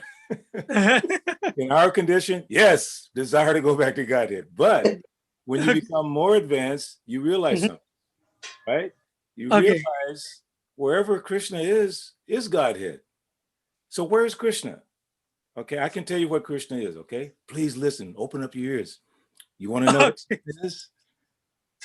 Someone quoted that verse. Oh, Amadaji was quoting that verse today in our class earlier. Sarvasya chaham ridi shani vishto matas matir gyanam apohanam cha vedaischa sarva aham eva veja vedantakrit veda videva chaham. Easy verse to remember. 15 Bhagavad-Gita. Chapter 15, verse 15, Bhagavad-Gita. Because it says, I am in everyone's heart. And from me come remembrance and forgetfulness. One Mataji came on the call late. She said, I'm so sorry, people, I forgot. I said, Mataji, that was Krishna. You forgot that Krishna made you forget. So he's in everyone's heart. He's right here. Vrindavana Parityaja. Wherever Krishna is Vrindavan. But we want to go back to God here because we're still not clear. We're still not purified enough. But when you become purified, you realize it's right here. And it's right there. When I'm in your presence, I'm in the presence of Krishna. It's amazing. But I forget it. And you forget it. We all forget it. So in our stage now, neophyte stage, moving up, it's good that we desire to go back to Godhead. But once we make advancement, we realize Krishna's right here already. He's already here. I pray Thank you, bro. I pray for that day. I don't have it yet, but I'm praying for that day. Thank you, bro. Thank you. Hare Krishna. Haribo. Mother Shuman. Hare Krishna, Prabhuji. Hare Krishna Maharaji. Oh, glory to Prabhupada. All glories to Srila Prabhupada. You said that the first mission of ISKCON is spreading the Krishna consciousness systematically. Yes. So what is the difference between spreading the Krishna consciousness and spreading Krishna consciousness systematically? Well, they're both good. Okay, let me say this in the beginning. They're both good. Even if you're spaced out and you're spreading Krishna consciousness, it's still good, okay? Like when we first joined, we're not so clear. They send us out on the street with some books or something, go preach. And we don't really know the philosophy. We just, pull something out, say this or that. One night, I was a brand new bhakta, and the person giving the class was a Brahmana, and he was a Pujari. And there was a group of students from a very famous African-American college called Morehouse College. And I'm African-American, they were all African-American. So he had to stop the class and go take care of the deities. He told the people, and Bhakta Ben will answer your questions. And I'm sitting there going, what? I'm Bhakta Ben, I just came here a few weeks ago, what? He had enough faith in me, knowing my attachment, desire to serve Krishna. He knew that if I would just be humble, Krishna would help me understand. Krishna would give me the knowledge necessary. So systematically means you're being trained. Like now in ISKCON, we have Bhakti Shastri. Some of you on the call are either Bhakti Shastri or you're studying for Bhakti Shastri. So Srila Prabhupada in 1969 gave a vision for the movement over a 5-year period. Bhakti Shastri, Bhakti Vaibhava, and then Bhakti Vedanta. He said, I want all my disciples, men and women, to have this Bhakti Vedanta.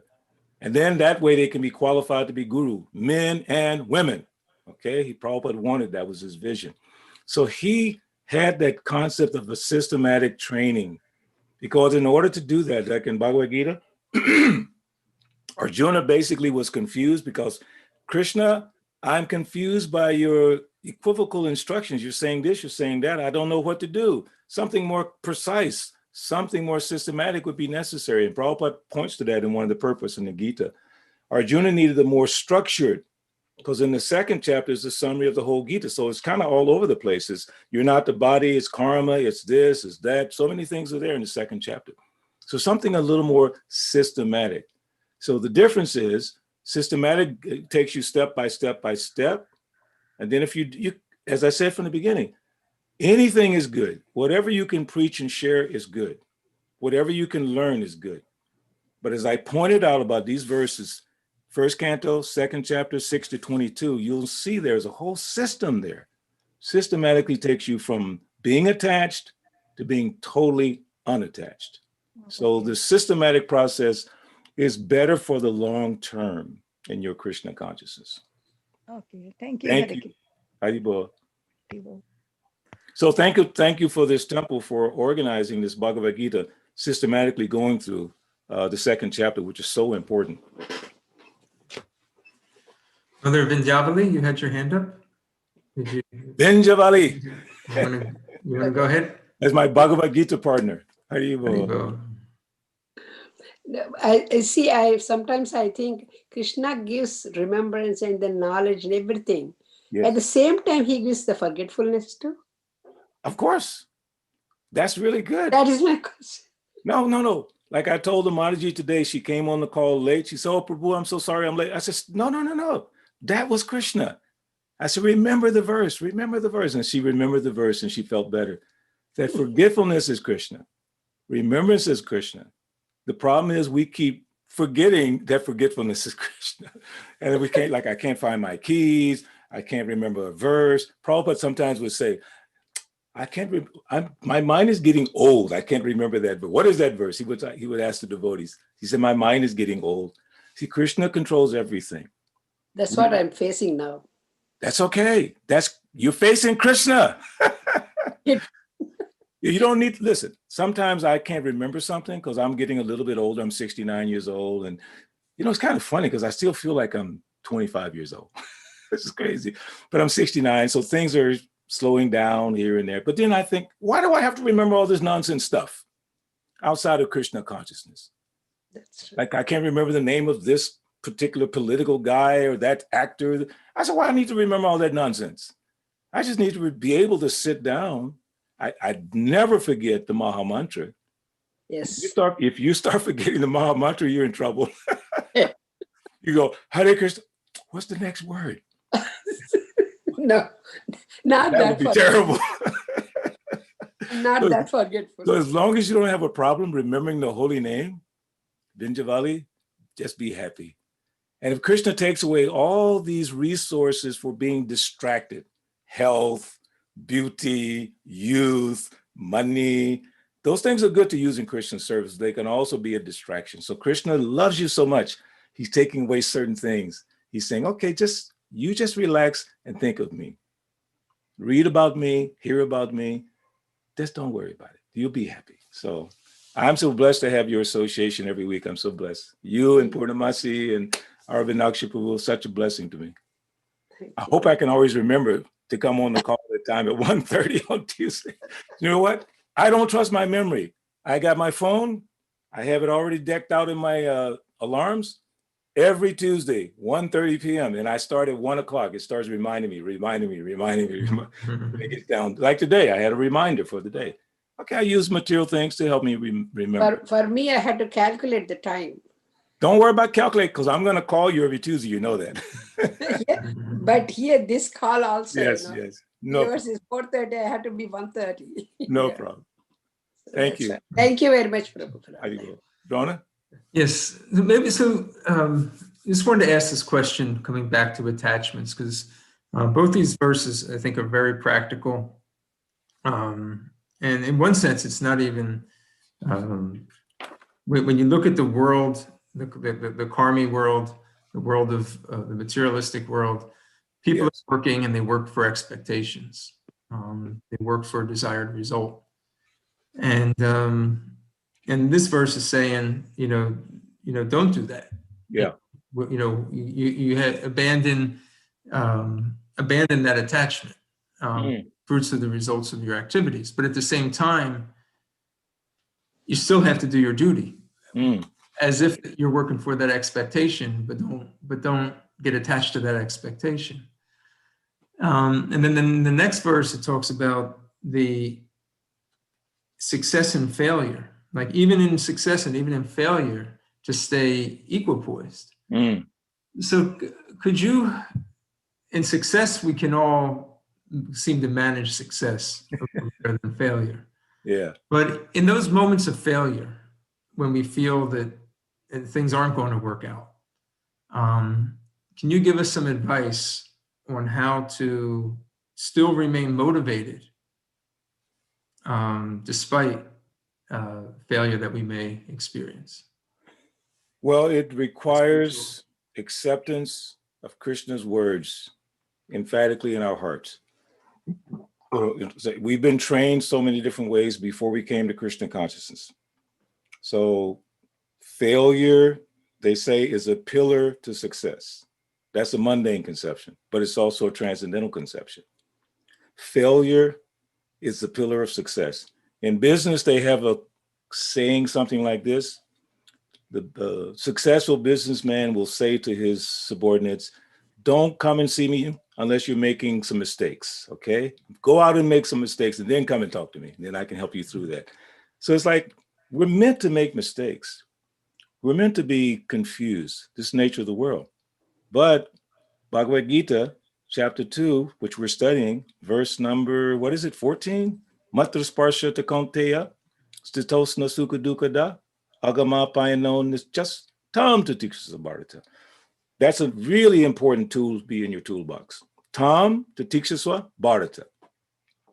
Learn to tolerate. Learn to tolerate. That means inherent in that statement, learn, is that you have to learn. You don't walk into the football game knowing how to play football perfectly. You have to learn. And then the captain or the whatever you call the person in charge, he will run you through the paces, or whatever they call that phrase in football and all that. You have to go through the paces. In the military, I gave this example last night. The guy they call the drill sergeant, that man is vicious. He's just like screaming at the people, using bad language, calling them idiots, go home, cry baby. Some people make it through, some people don't. The ones who make it through, they're the heroes, because they realize this man was trying to make me strong. And he tells them at the end when they graduate, I only did that so that when you get in the battlefield, you don't die. So why is Krishna causing all these problems for us? So we can learn to tolerate. So we just have to remember. But again, remember that remembrance comes from Krishna. So how do I take the weight off me? I just do devotional service. All I have to remember is do devotional service. Krishna will give me causeless knowledge and detachment. He will give me that strength to make it through those difficult times. I love that little Christian saying, when God wants to send you a present, he wraps it up in a problem. It looks like a problem, but it's just a present. And then Prabhupada says, suffering is a symptom of God's love. Process that through your brain. It's like, that hurts. Wait a minute. I thought Krishna Consciousness is supposed to be susukam kartam avyayam, joyfully perform. Why am I suffering? How do I make it through this? So I just say from my own personal experience, because I believe in the importance of wisdom, which is like your experience with the knowledge, that when the difficulties come and you remember these things, these transcendental things in your toolbox, you get more strength. And then you have the conviction. It's like if you're driving down the highway and you're trying to go from Atlanta to Philadelphia, and you got your GPS going and all that good stuff, and you know where you're going, you might run into, I don't know, a wreck on the highway. You get up, you keep going. The police may stop you. Who are you? What are you doing? You keep going because you know the destination. So the most important thing to be convinced of is the destination. But that necessitates kind of removing material attachments. Like, I want the nectar of Krishna consciousness. Question is, am I willing to pay the price? That's the only question. Belief in the outcome, belief in the, here's another mundane parallel, is what's his name? Stephen Covey, 7 Habits. He says, begin with the end in mind. Begin with the end in mind. You know what the outcome you want. Today, I pray to Krishna, please, my dear Lord, allow me to say something that will inspire all of us, me included. Please, my dear Lord, please.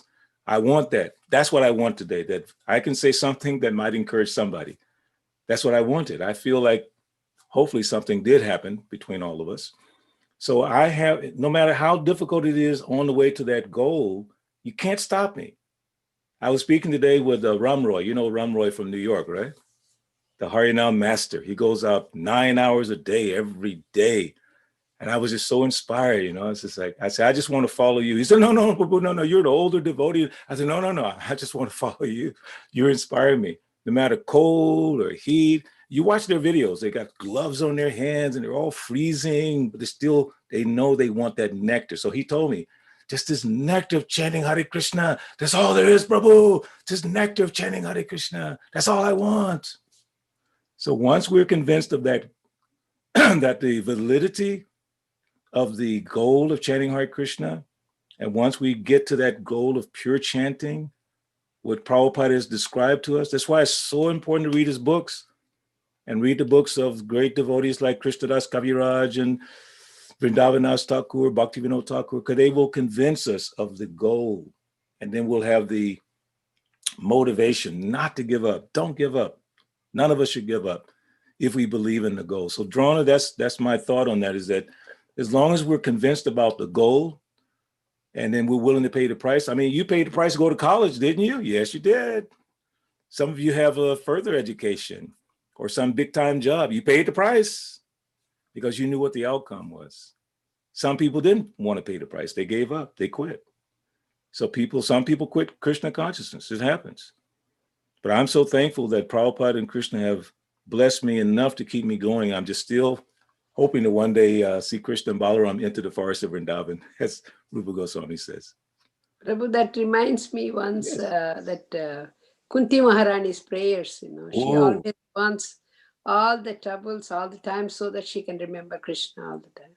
Yes. So that's what I always think. Sometimes if I feel any harsh things, then I say, Krishna, I have to remember you. That's why you're telling me. So And that's why he puts you in suffering, so that you can remember him. That's what Kunti Devi said. She said, that's when I'm suffering, I'm forced to remember you. Yes. When things are going well, like Drona was describing, everything is going well, you can forget Krishna. When things are going rough, you start to doubt this material world, whether it's a place of enjoyment or suffering. That's what happened to me in 1972. I was doubting the material world, even though I was enjoying it on the level that I wanted.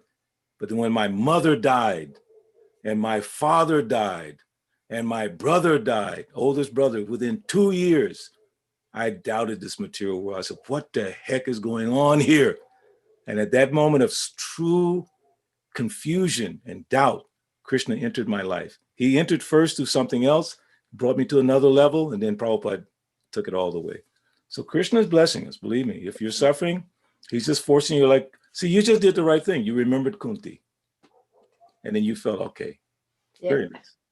Okay. That's Thank you, Balabhadra Prabhu. Thank you all. Blessed to have your association. Thank you very much, Prabhu. Thank It's you. very, very special, very informative.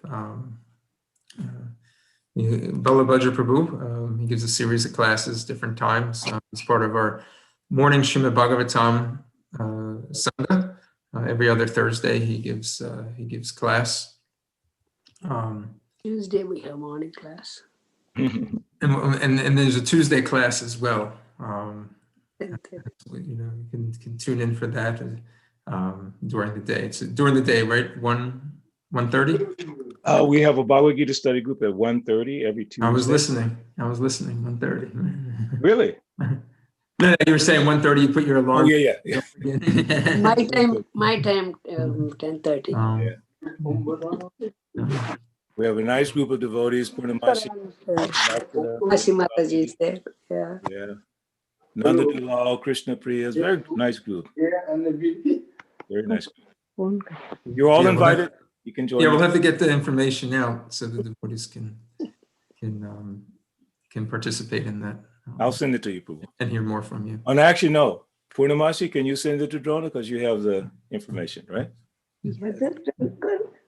She's our captain. She keeps us in order. Purnamasi. Great.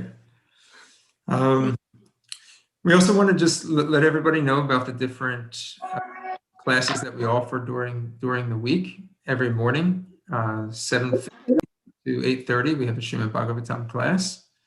In the evening, Monday, Wednesday, and Friday, 5 o'clock to 5:30, we have our Bhagavad Gita happy hour. Balabhadra Prabhu actually does the reading every Monday.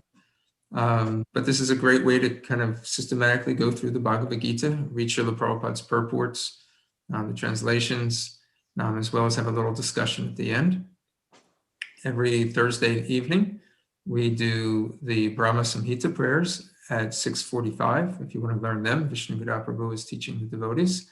And then 7 o'clock, we read about one of the books that were written by one of Srila Prabhupada's disciples about their experience with Srila Prabhupada in the early years of developing ISKCON. It's very, very helpful and gives a great perspective, especially to the devotees that were not around Srila Prabhupada or were not have any experience of that time. It gives tremendous insight into the sacrifice, not only Srila Prabhupada, but his disciples they undertook, to bring ISKCON to where it is today. So we hope to see you at our classes throughout the week. They're all on this Zoom channel, so the one that you're tuned into right now, all our programs are on that channel. We want to thank our Sunday Feast sponsor this week. Today, our Sunday Feast was sponsored by Denu Tarpata Prabhu and his wife Somadatri. Haribol. So they wanted to offer this Sunday Feast in the pleasure of their Lordship Sri Sri Gaurnitai, Sri Jagannath Baladev and Subhadra Maharani, and Sri Sri Radhashar Bihari for their blessings. So let us thank them by chanting the Hare Krishna Maha Mantra one time on their behalf. Hare Krishna, Krishna Krishna, Hare Hare, Hare Rama, Rama Rama, Hare Hare. So this is the month of Lord Caitanya, the month of Gaur Purnima. As Balabaja Prabhu nicely mentioned in his talk today, that he just wanted to stay one more week, and then Gaur Purnima was coming up. He says, I'm not going to miss Gaur Purnima. So Gaur Purnima is coming up on March 28th. And Hare Krishna festivals are not just one day.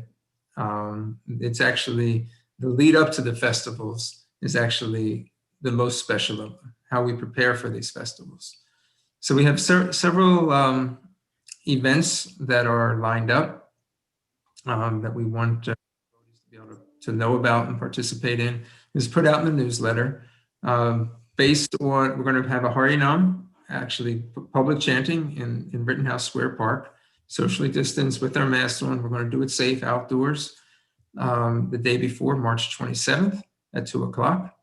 And we also have some other events planned. On March 28th, Gaur Purnima Day, we are going to space things out. We have an 8-hour kirtan planned, so people can come throughout the day. We don't have to come together all together. Thank you, Balabhaja Prabhu.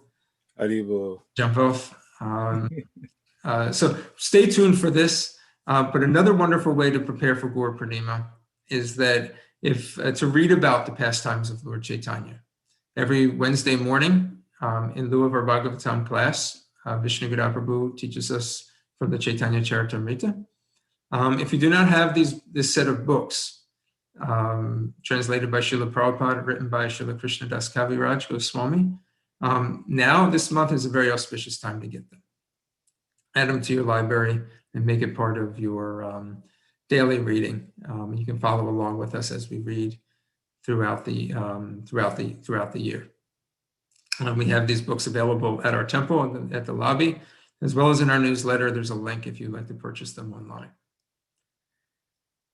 So that'll be all for this evening.